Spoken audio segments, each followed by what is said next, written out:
நான்கு விதிகள் இருக்குது. அதுல வித்தியாசத்தை பொறுத்து ரெண்டு விதிகள் இருக்கு. அதுல முதல் விதி வந்து ஏ வித்தியாசம் பி சேர்ப்பு சிங்கிறது. இங்க வித்தியாசம் சேர்ப்பு அப்படின்னு வந்துச்சுன்னு சொன்னா நமக்கு விடையில வரும்போது வெட்டுன்னு மாறி வரும். சரிதானா? அப்போ இங்க சேர்ப்பு போடும்போது நடுவுல நம்ம வெட்டுன்னு மாத்திக்கிறோம். நம்ம ஏற்கனவே எழுத மாதிரி பிராக்கெட் போட்டு வித்தியாசம் எப்படி வந்ததுனால ரெண்டு வித்தியாசம் வரும். ஃபர்ஸ்ட் ஏ அப்புறம் சி. அப்ப என்ன வரும்? ஏ வித்தியாசம் பி வெட்டு ஏ வித்தியாசம் சி வரும். இப்ப நம்ம முதல்ல நம்ம போடும்போது லெஃப்ட் ஹேண்ட் சைடுல போடுறோம். லெஃப்ட் ஹேண்ட் சைடுல போடும்போது பி க்கும் சி க்கும் சேர்த்து நாம வரணும் இல்லையா? அதான் டாட்டில இருக்கு பி சேர்ப்பு சி. ஏ பி சி இந்த மூன்று வட்டங்கள் நம்ம வரையறோம்.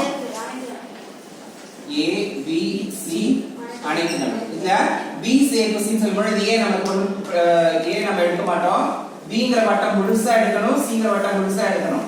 ரெண்டையும் எடுத்து நாம அதுக்குரிய படத்தை நம்ம வரையறோம். சரிதானா? இப்ப நிழல் எடுக்கிறது பி விட்டு சி. பி சேர்ப்பு சி.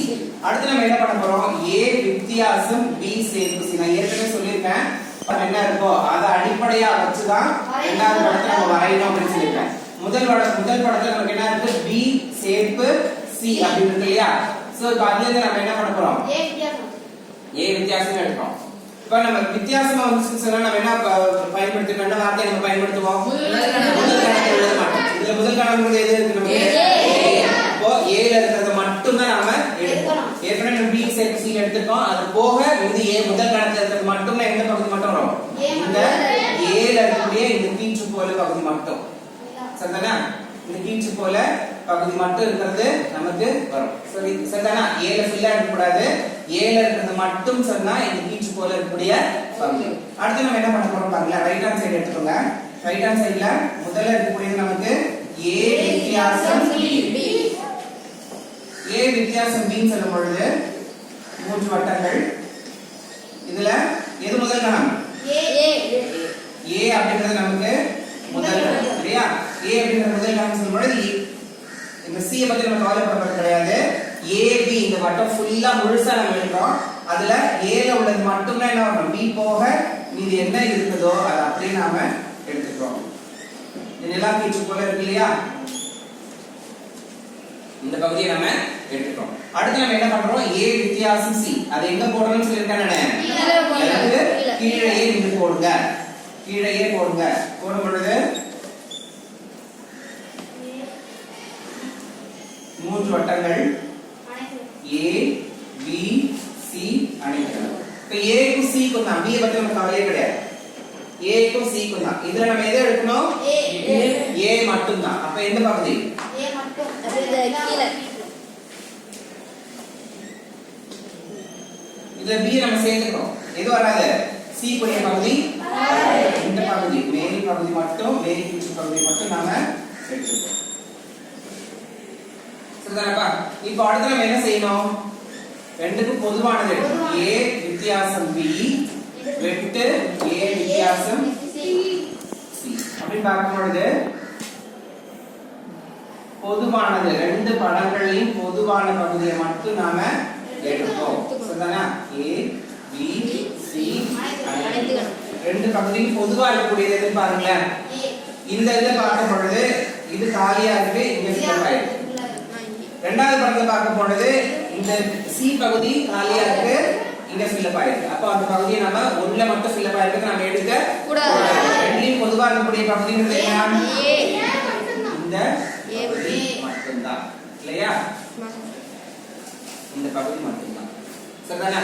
இப்போ நமக்கு left hand side is equal to right hand side. அதாவது a வித்தியாசம் b சேர்ப்பு c is equal to a minus b சேர்ப்பு a விட்டு a வித்தியாசம் c நிரூபிக்கப்பட்டது.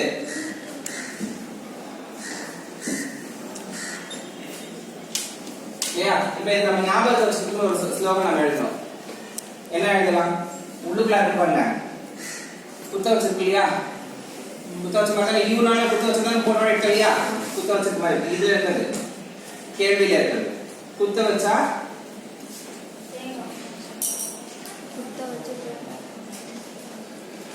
இங்க என்ன மாதிரி இருக்கு பாருங்க, இந்த ஷீலா இல்லையா? நீங்க கோலெல்லாம் போடுவாங்கல்ல வீட்ல, கோலெல்லாம் போடுவாங்க பாத்துக்கீங்க இல்லையா? அப்போ அகல் வெள்ளத்துக்கு போடும் பொழுது இந்த மாதிரி சார் இருக்கும். ஷேப் போடுவாங்க. இப்பெல்லாம் மாடர்னா போடுறது என்ன பண்றாங்க? அகல் போடும்போது இப்படி போட்டு ஒரு தீபத்தை ஏத்துறாங்க இல்லையா? அப்ப குத்த வச்சா தீபம். குத்த வச்சா அகல். அகல்னா அகல் விளக்கு இல்லையா? குத்த வச்சா நம்ம ஞாபகத்துல வச்சுக்கிறான்னு சொல்றாங்க. முதல்ல நம்ம என்ன பார்த்தோம்? அதே மாதிரி இந்த மாதிரி யூல வந்து யூனியன்ல வந்துருந்துச்சு இல்லையா? அதுக்கு நம்ம என்ன சொல்லலாம்? குத்த வச்சா முந்திரி, நட்டு வச்சா இல்லையா? அதே மாதிரி இங்க நமக்கு இந்த கேள்வியில இருக்கிறது பாருங்க, இந்த யூ மாதிரி இருக்குது. யூங்கிறது குத்த வச்சிருக்க மாதிரி இல்லையா? உட்கார வச்சிருக்க மாதிரி இல்லையா? அப்ப குத்த வச்சா நமக்கு என்ன ஆன்சர் வரும் இல்லையா? புரியுதா? ஞாபகம் வச்சுக்கலாமா? எதுல டிமார்க் எழுதியில. ஓகே, அடுத்து இரண்டாவது விதி நம்ம கொடுத்துட்டாங்க பாருங்க. இரண்டாவது விதி நமக்கு என்ன கொடுத்துட்டாங்க? A வித்தியாசம் B intersection C. வெட்டு C is equal to என்ன எழுதணும்? நம்ம இங்க intersection செல்லும்போது நம்ம என்ன பண்ணிடுவோம்? யூனியன் போடுவோம் இல்லையா? Minus difference A B C. பெருசா நம்ம ஃபார்முலா ஞாபகம் வச்சுக்கணும் சார். ஷார்ட் மெத்தட்ல இப்படி நம்ம எழுதிக்கலாம். இப்போ நமக்கு லெஃப்ட் ஹேண்ட் சைடுல பாத்தீங்கன்னா முதல்ல ஃபர்ஸ்ட் என்ன இருக்கு பாருங்க? B intersection C. B intersection C னா B க்கு C க்கும் காமனா இருக்கக்கூடிய பொதுவா இருக்கக்கூடிய area. So A B C சேர்த்து இப்போ A பற்றி கவலை இல்ல.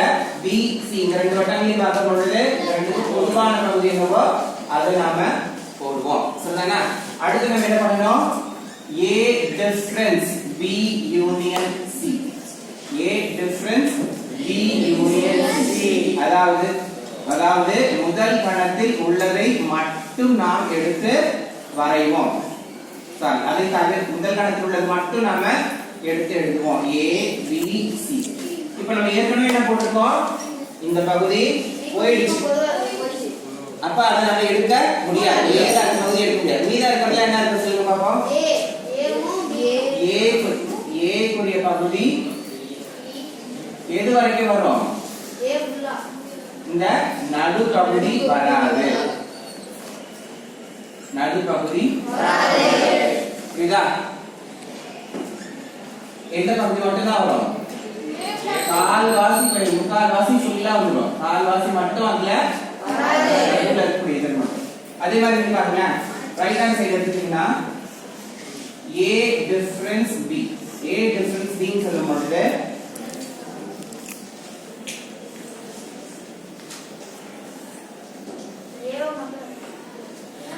A B C சேர்ப்பு. A வித்தியாசம் B சொல்லும்போது C வராது.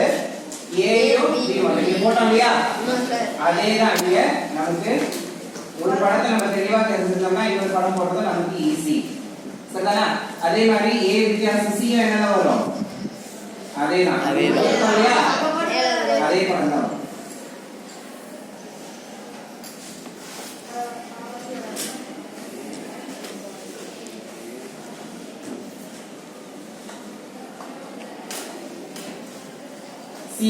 C தவிர மீதி கூடிய ஏரியா மட்டும் தான் வரும்.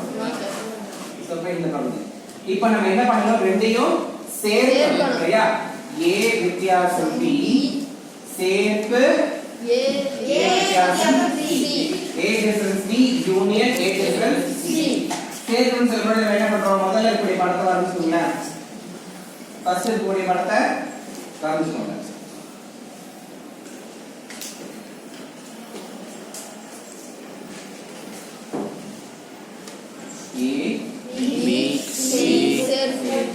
முதல்ல இப்படி சேர்ப்புன்னு சொல்றதுனால நம்ம என்ன பண்ணிக்கலாம்? முதல் படத்துல இருக்குது. இரண்டாவது படத்துல இருக்குது என்ன எக்ஸ்ட்ரா வருவீங்க? இந்த பக்கம் மேல உள்ள இதழ். அப்போ இந்த ரெண்டு படங்களும் சேமா இருந்துச்சா? இது என்ன மாதிரி நம்ம ஞாபகம் வச்சுக்கலாம்?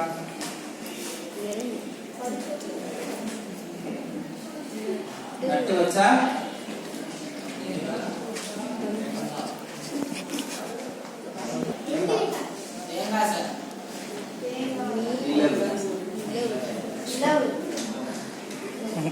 நட்டு வைக்கல.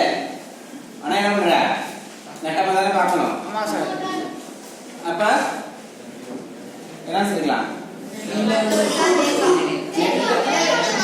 நெட்டு பார்த்தா நிழல் அல்லது எட்டி பார்த்தா நிழல் போட்டுக்கலாமா?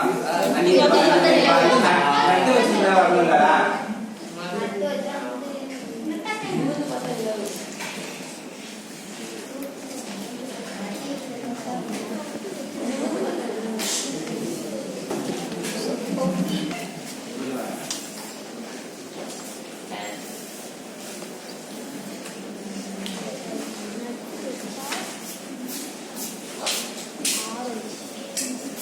ஆரஞ்சு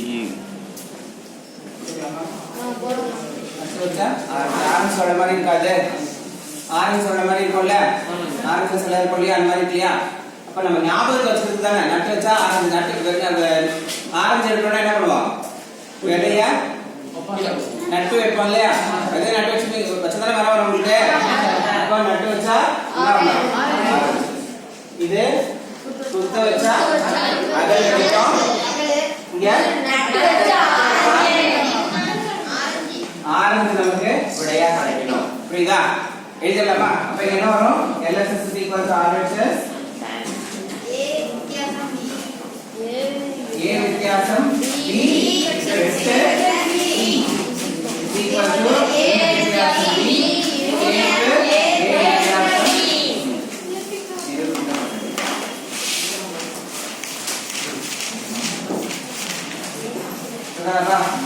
ஞாபகம் வச்சுக்கலாமா? நம்ம இது வந்து நம்ம பரீட்சையில கேட்கும் பொழுது இந்த ஸ்லோகத்தை எழுதலாம் வேண்டாம். ஸ்லோகத்தை ஞாபகத்தை வச்சிருந்தீங்கன்னாலே போதும். வித்தியாசம் டிமார்க் வித்தியாசம் வச்சாங்கன்னா நமக்கு இங்க என்ன கொடுத்துருக்காங்க?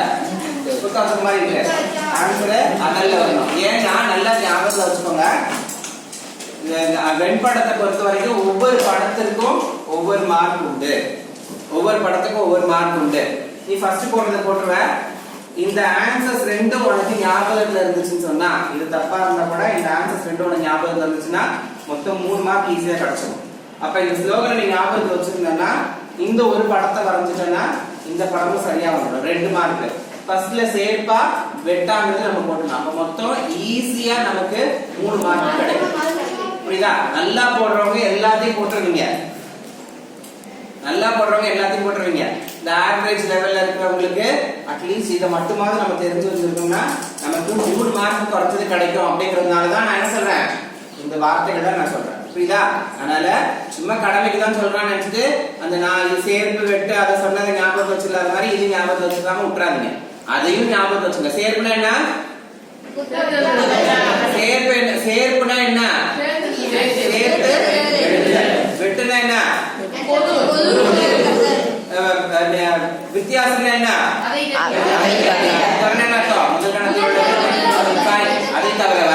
சார் வித்தியாசம்னா முதல் கணத்தில்